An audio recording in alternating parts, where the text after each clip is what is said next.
Greetings travelers, and welcome to Azeroth and another installment of our adventure through the world of Warcraft, looking for all of its hidden secrets and environmental Easter eggs. Thank you for your patience as I've been on my own adventures, but we're back and I'm excited to share these with you. Today we're moving into the west, to one of the first real challenges faced by many Alliance adventurers, the barren farmsteads of Westfall. So let's dive into Westfall's secrets and Easter eggs. Hi, my name is Lee and welcome to Full Motion Videos, where we cover the lore, secrets, Easter eggs, and smaller stories of your favorite science fiction, fantasy, and superhero franchises, ranging from Warcraft to Star Wars to The Witcher. If that sounds like your thing, why not subscribe, and while you're down there, let me know what worlds and quests you want explored in the future. But with all that housekeeping out of the way, let's get started. Starting off strong, just across the bridge from Elwyn, here on your map, you'll find the master pet trainer Old MacDonald. Occasionally, he'll say that he once owned a farm but now prefers to battle pets. This character is a rather obvious reference to the children's rhyme Old MacDonald Had a Farm, so that's fun.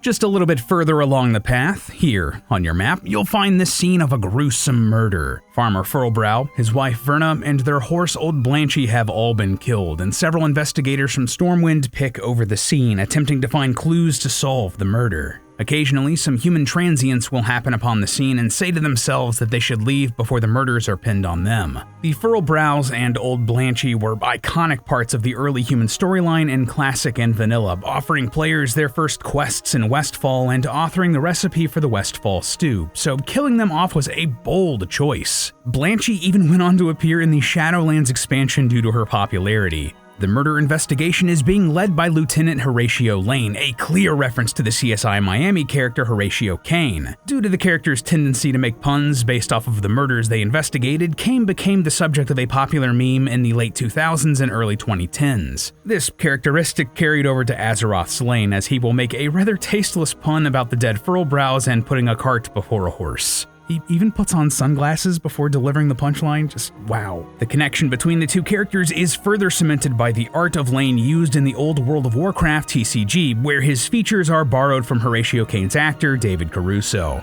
A little bit north along the coast of the river, here on your map, you'll come across the remains of a riverboat. A bottle and pot lie in the broken hull, and a post is buried that the boat was clearly tied to at one point. There's even a shovel buried in the silt of the river. Slightly inland from here, there are the remains of a table and several stools. If I were to guess, this was once where a couple or family would come to enjoy dinner by the river before perhaps taking a ride down it. Given how old these look, I wouldn't be surprised if these predate the invasion of the orcs of Azeroth. Either way, it's great world building. Further down the coast, here on your map, you'll find an abandoned dock along the river between Westfall and Elwyn. Though some supplies still line the dock, including a bag of flour, barrels, and crates, it doesn't look like anything has been going on here for a long time. The boat, though somehow still afloat, is on its last legs and has taken on quite a bit of water, though the lanterns on the dock are still lit. A quirk of this being a pre-built asset, I'm sure. Still, it's a nice bit of flavor here that lets you know that Westfall ain't doing too hot. Right inside of Westfall, here on your map, you'll find the Jansen Stead, a small farm that is currently playing asylum to dozens of homeless transients from Stormwind. Let me tell you, these guys are brutal. Sometimes they will fight each other to the death, and children will run up and try to loot the ones who die. Also, inside of the rundown farmhouse here, you'll find a lot of open bags of powder, gunpowder, and alchemy equipment. Might be a bit tasteless, but I believe the intention here was to suggest that there was some sort of narcotics operation going on. This building used to be run by the Defias, so it wouldn't surprise me. Also, there are just some straight-up bombs on the table here, just like hanging out. Not dangerous at all. Interestingly, to save time, this isn't the only place where this sort of drugged-in interior is used. It's also over in Moonbrook. A little behind the Jansen Stead, here on your map, you'll find the Furlbrows pumpkin patch. And just looking at the state of things, you can tell why the Furlbrows wanted to leave Westfall. The skeleton of a beast of burden lies in the field, still attached to its plow, and a human skeleton is right behind it. I wonder who this was. A farmhand who passed away due to exhaustion? Someone ambushed by the Defias? One of those bandits that the Furlbrows themselves killed? We may never know. At the farm proper, there are a few NPCs with some amusing details. The flight master here is named Hobo Air, a rather crude pun on the nickname often given to airlines of poor customer service or quality. Next to the house, you'll find Jim Candles McCannigan, a quest giver who claims that he was once the main supplier of kobold candles to Remy 2 times over in Elwyn. If you've ever done his quest, he claims to be the reason that all kobolds yell, "You no take candle," when attacked. Don't know if I believe him on that, but I mean, hey, it's fun. Inside the house itself, you'll find another quest giver named Mama Celeste, trying her best to feed the destitute here. If you look at the descriptions of her items, their source and quality is not exactly up to code. And finally, next to the house, you'll find a wheelbarrow full of rocks. Not exactly sure why someone was trying to move rocks, but they sure were. Further along the road, here, on your map, close to the Saldine's farm, you'll come across an overturned cart just off the path. Given the nature of the scene, it seems like whoever was driving the cart was forced off the road and killed in some skirmish. Its contents now scatter the field while the skeletons of the beasts of burden carrying it lie at the front. 2 human skeletons also lie next to the cart, one with a shield and arrow lodged inside of it, and another with a sword stuck where its chest would have been. It looks like these were people who got robbed and it went sideways, or that this was some remnant of one of the many wars here. Either way, it paints an appropriately discouraging picture of the life out here in the fields. Just a stone throws away, here on your map, you'll find the outhouse at the Saldine's farm. Now, outhouses are super common in this world, as you'd expect in a fantasy setting, but what I think is hilarious? The Saldines apparently want to be well entertained while doing their business. Just outside of the small building, you'll see a stack of books, presumably there so that anyone can take their pick from this poor man's library and make their stay here just that much more educational. At the Saldine's farm itself, here on your map, after you've completed the Human Heritage Armor quest chain, you'll find new NPCs that are part of the Breadbaskets Guild. Led by Vanessa Van Cleef, they're here to help rebuild Westfall and restore it to its former glory after decades of war and banditry. Honestly, a great little epilogue to this quest chain if you missed it. There's a lot of new dialogue here, but I also love the detail that there are some Stormwind and Sentinel Hill guards out here too. Though one of them is obviously bored, it shows the growth of the kingdom and that they're legitimately supporting Westfall again. It's great to see. Oh, and also, here's a classic. See these Westfall chickens around the Saldine farm? These are actually the subject of a secret quest called Cluck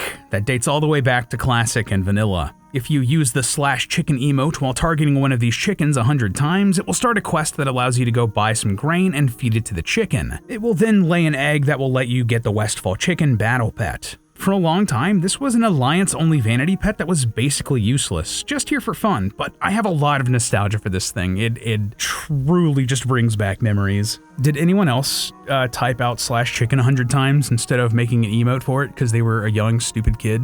Because I did.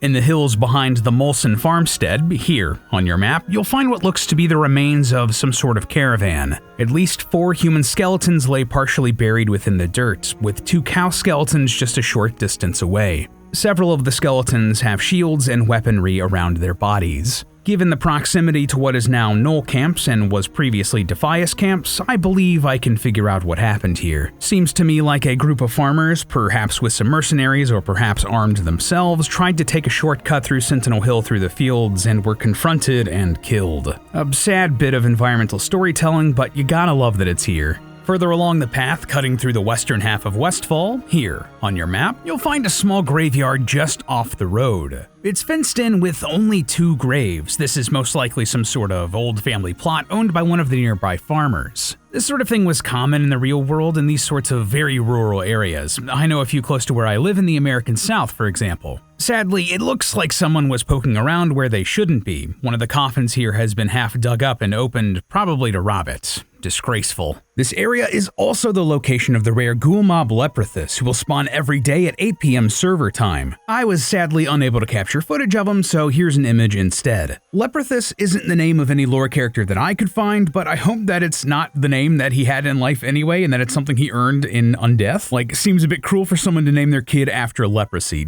Please don't do that. Further south, here on your map, running along what used to be the path cutting along the western half of Westfall, you'll find the remains of a small house at the edge of the Raging Chasm. This house was also here in Vanilla and is actually a location used in the hidden quest to find Captain Sanders' lost treasure. He hid one of his clues in this barrel here, now teetering on the edge, and if you look inside, you can actually see a skull hidden within it. Even back in Vanilla, I thought it was cool to just have a ruin to build the world, but loved that it was also used for a secret purpose. Now it has even more flavor being next to this mess. Wonder if they're ever gonna actually fix this up in a world revamp, huh? Well, one day. On the other side of the path, here on your map, you'll find the Alexton Farmstead. This area used to be completely under the control of the Defias Brotherhood, but is now the haunt of some harvest reapers instead. Due to its history of control from violent individuals, the field of this farm is just littered with corpses, some of them still smoldering from whatever horrible fate befell them. A few clumped together here are next to a lantern. I presume that they were trying to cross the field under the cover of darkness and were unfortunately killed. One at least has a bottle of alcohol, hopefully he passed with just a little bit less pain. Another is at the back of this broken down cart, a sword resting near his neck. I presume this was a farmhand who was killed when the Defias first took over here, or hell, maybe even when the orcs attacked during the First War. Most disturbingly, however, here almost 24 bodies are huddled in the remains of what might have been a shack or cart. Smoke still rises from the remains. My mind goes to some dark places with this. Were they forced into a shack and it was lit on fire? Or were these people already dead, being transported to the nearby Moonbrook graveyard and somehow caught flame? Part of me doesn't want to find out. Further south, here on your map, you'll find the Sentinel Hill outpost on the outskirts of Moonbrook. Constructed as a small hub for the players questing in the nearby foothills, the area is full of supplies, armor, weapons, and the like. What I want to point out here, though, is just how hastily it seems that this outpost was constructed in-universe. The sharper end of a hammer is still driven into the flagpole for the Flightmaster, for instance. It's a cool attention to detail. Inside the town of Moonbrook proper, here on your map, you'll find a small sign just outside of the Moonbrook schoolhouse. It's old and well-made, presumably from before the First War or whenever they first built Moonbrook. But the thing I find coolest about this is the skull attached to the sign, driven into the metal with a sword. Considering that this sign is made of metal and stone, whoever stuck this here was really passionate about making this point. And I gotta be real, a skull and sword decorating the word Westfall really sums up this zone nicely, doesn't it? Right beside the sign, inside the schoolhouse itself, here on your map, if you go into the back of the building, you'll find the structure is completely abandoned and derelict. The whole area used to be used in the Legend of Stalvin quest, which I've done a whole video about if you want to go check that out. But something I noticed for this video, on one of the back walls, there's an old school map hanging from a giant nail. I don't recognize the artwork immediately, it's kind of low resolution, but I'd expect that it's supposed to be Westfall or the Kingdom of Stormwind, likely from one of the old RTS games, so that's cool. Across the town, here on your map, take a look out behind the ruins of the blacksmith. There are 3 dummies set up, surely constructed so the former occupants of this building could test the weapons that they smithed. Now they're unused and overgrown with weeds and shrubs. Someone had some great aim with that bow though, an arrow is lodged firmly between the eyes of the middle dummy. In the house across from the blacksmith, here on your map, you'll find several homeless citizens inside. That in and of itself isn't super unique to this area, but check out these two. They're sitting in front of the fireplace, presumably wishing it was lit to warm their bones and raise their fortunes. It's kinda sad, really. In the top floor of the Moonbrook Inn, here on your map, you'll find nothing. Currently, there's nothing of interest in this room other than a big old book on the floor, but back in Vanilla and Classic, this was the location of the Defias Profiteer, a member of the organization friendly to both the Alliance and the Horde. All he cared about was making some coin and would buy and sell freely from anyone. Sad to see he's moved along, though I guess there was probably no more money to be made here now that Van Cleef died, or Vanessa got her hands on him and he's buried in a shallow grave somewhere. RIP to a real one. Over on the farmhouse that houses the dead mines, here on your map, you might notice a mounted boar's head above the barn doors. That's neat and all, but did you notice the other faces on the barn? Yeah, it looks like some horned demon faces hidden in the texture of this barn. Kinda looks like some old school Diablo art if I'm being real. Speaking of spooky scary, in the Moonbrook graveyard, here on your map, you'll find, again, nothing. In retail, it's just a pretty normal graveyard swarmed with carrion birds searching for their next meal. Not sure that I like them being so close to a graveyard, but whatever. But at night, the area actually spawns ghouls that are hostile to all players. This is such a cool little Easter egg that Blizzard didn't have to include, but it gives the area so much character. Like, the land is absolutely cursed and even the dead aren't able to rest because of it. Oh, and before you leave, take a look at the ground here. All throughout the town, you'll see several items like lanterns, candlesticks, crates of dishes that have been spilled into the dirt. It all really sells that this is an area that people were trying to leave and in a hurry, whether it be because of the orc invasion or the bullying power of the Defias. It's just such great environmental storytelling here. West of Moonbrook, here on your map, you'll find the remains of Demont's Place. This was clearly once a small farmstead, but has been decayed by the ravages of time and war. Once occupied by the Defias, now it's just an empty land being picked over by vultures. Something particular about this farm I like is this small environmental story being told with the skeletons here. Several surround a crate, with one holding a well-worn sword and shield. Another has a lantern. To me, it looks like some sort of exchange was happening late at night, and it went sideways, resulting in these casualties. Perhaps an ambush by the Defias?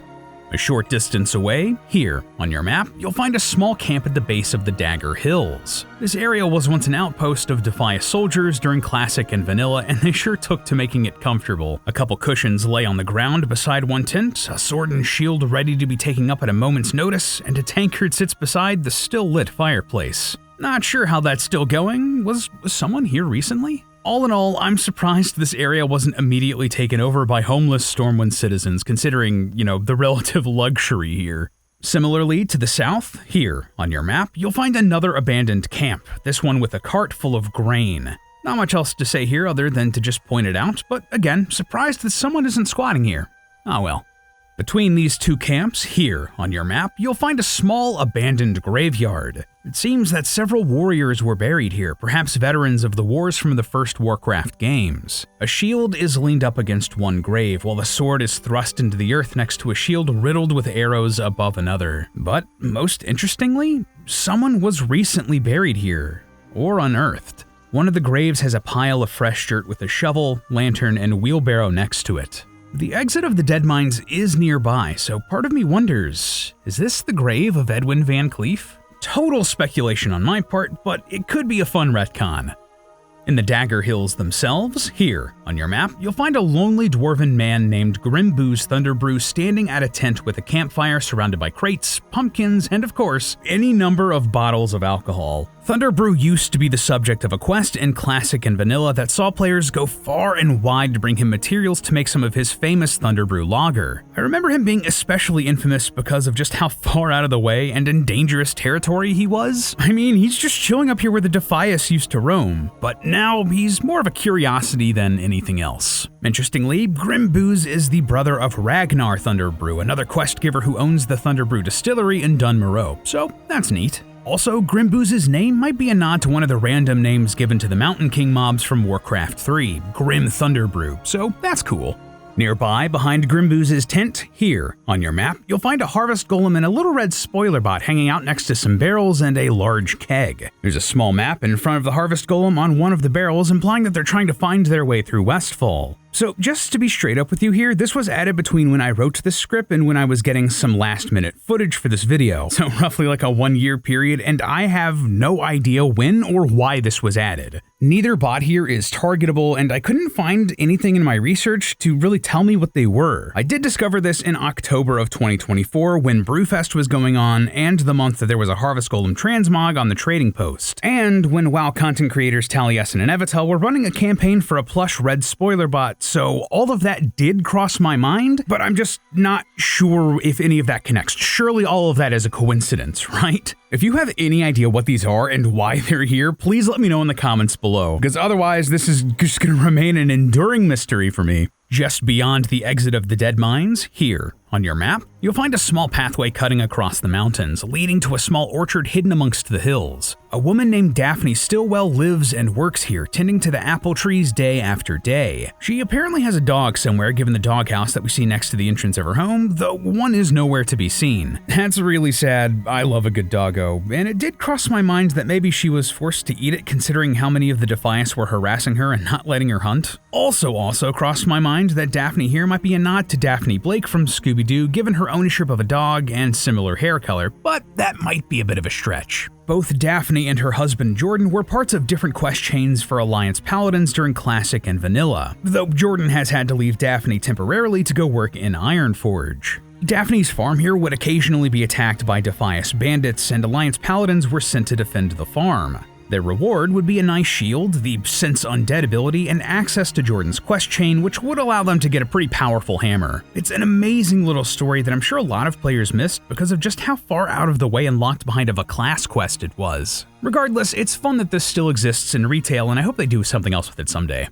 A bit towards the coast, here on your map, at the very end of the longshore, you'll find a fisherman's dock and an NPC named Krigon Talsone standing at the end of it. This man's a bit brave considering just how infested with murlocs and shipwrecks this area has become, but hey, a man's gotta do what a man's gotta do. Talsone is also significant because, at least for a while, he was the only place where you could learn the recipe for clam chowder in-game. All along this area, known as the Longshore, you'll find various ships and wreckage of vessels heading in and out of Stormwind that met an unfortunate fate. Almost all of these are your typical shipwrecks, random items and furniture that you'd find anywhere else in-game, but there are a couple unique pieces that really stick out here. Further north, here on your map, you'll find a small island with a single tree upon it. That's not necessarily too interesting on its own, but at the base of the tree, there's a skeleton for a bull. It makes me wonder, how the heck did it get out here? Like, was it on a shipwreck? Was it chased here by the murlocs? Put here as some cruel joke? Either way, it met with a terrible fate. Even further north, here on your map, you'll find another 3 small islands jutting out of the ocean. On the largest of the 3, you'll find several trees, a small hut, as well as signs of pirate activity. Several bottles are strewn about the hut, while a skeleton with a sword stuck through its chest lies next to a chest with a shovel in the ground. Clearly, someone had just dug up this treasure and was betrayed. This area is the conclusion of the hidden quest chain, Captain Sanders' Treasure, a small chain started by a treasure map dropped by the Murlocs on the coast. Fun fact, that quest was named after Blizzard designer Matthew Sanders, who designed the area of Westfall, so that's cool. North of Moonbrook, here on your map, you'll find Stindle's Pond. This is a very, very small body of water out here in the wilderness that might seem like a bit of a respite for the people traveling out here in the drier times. Though the amount of skeletons of animals at the edge of the pond tell me that hasn't always worked out that well for them. Perhaps the water here is poisoned, undrinkable in some way? There are even 2 graves on one of the banks. Wonder what could have happened here to make that happen. There's actually some small hidden stories related to this pond if you have the fishing profession. You can fish up a massive catfish decorated with scars known as Stindle's Bane. According to its flavor text, it appears to be grinning and eluded Stindle for years. Inside the catfish, you'll find Stindle's wedding ring, suggesting that this fish somehow bit whomever this pond was named after and took their ring. Sadly, no Stindle exists in-game for us to go give it back to. Alas. There is, however, a skeleton of a human along with the animals. Perhaps that is our poor, long-lost Stindle. In Stormwind City, there's a shop called Pyrotechnics, which features just one of 2 characters in the whole game that drops the Doomsayer's robes. If you want to know more secrets about that city, check out my video all about the Stormwind Mage Quarter's secrets and Easter eggs. Really quick, I wanted to say thank you for your patience as I took a while to make this. With my full-time job as the film theorist now, I don't have as much free time as I would like. But I'm excited to continue our adventures here across Azeroth and beyond. As always, sincerely, thank you so much for watching, and until next time.